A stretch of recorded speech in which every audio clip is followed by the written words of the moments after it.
안녕하세요. 네오젠 과학전문학원에서 고1 통합을 담당하고 있는 김원주 강사입니다. 2024년 2학기 중간 통합과학 문산 제1고 내신 분석 리포트 시작해 보도록 하겠습니다. 일단 제1고에서 예전 기출문제랑 비슷한 난이도로 출제가 됐고요. 중급 난이도의 문제들이 이제 출제가 되었고, 기본적인 개념 문제들이 좀 많습니다. 그리고 보기를 보시면 기본적으로 꼭 알아야 되는 부분들, 그리고 이제 암기, 지엽적인 문제들이 좀 많이 출제됐기 때문에 교과서나 그리고 필수적으로 부교재 또는 이제 학원에 수업했던 기본적인 필수 개념들을 꼼꼼하게 암기하는 게 중요하다고 생각을 합니다. 그래서 100점 맞은 친구들도 다수 존재할 수 있기 때문에, 그래서 90점 후반이 1등급으로 예상이 되고요. 기본적으로 문제들의 난이도는 중급 정도 난이도, 그러니까 그 어렵지도 않고 쉽지도 않은 기본적인 난이도의 문제들이 출제도 되었고, 여러분이 조금만 신경을 쓰셨다면 충분히 다 맞을 수 있었던 시험이었던 것 같습니다. 일단 대표 문항을 보면서 하나하나 좀 분석을 좀 해보면 이렇습니다. 일단 첫 페이지 3번 문제 같은 경우는 산염기의 성질을 알아보는 거죠. 자료를 제시했고요.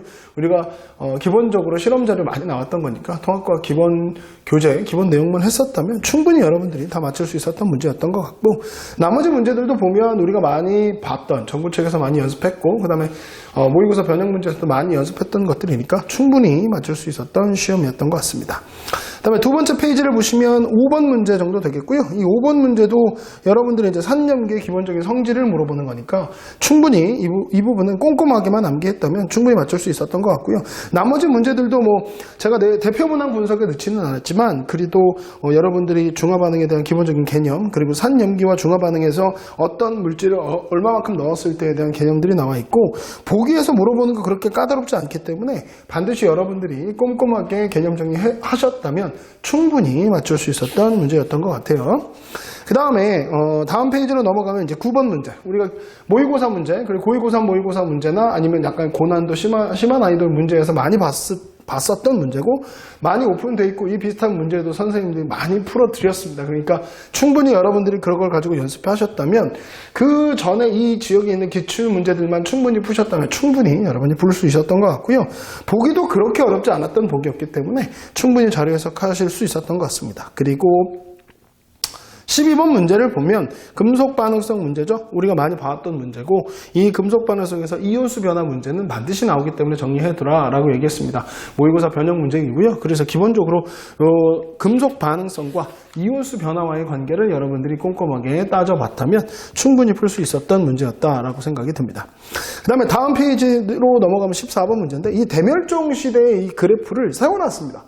원래는 가로로 나와 있어야 되는데 이걸 세워놨기 때문에 여러분, 이거 뭐지? 처음 보는 그래프지? 라고 할 수 있지만, 고개를 살짝 돌려서 보시면 우리가 많이 봤던 그래프랑 비슷하기 때문에 여러분들 대멸종과 지질시대와의 관계는 반드시 연결해놓고 원인과 결과를 반드시 정확하게 암기해놨다면 이 문제도 수월하게 풀었던 문제였던 것 같고, 나머지 문제들도 보시면 충분히 아실 수 있겠지만, 일단 지질시대 문제 같은 경우는 화석과 지질시대와의 관계의 연결 문제들이 많기 때문에 반드시 화석 그림, 자료 이런 것들을 꼼꼼하게 봐두는 연습을 해야 되겠다라는 생각이 듭니다.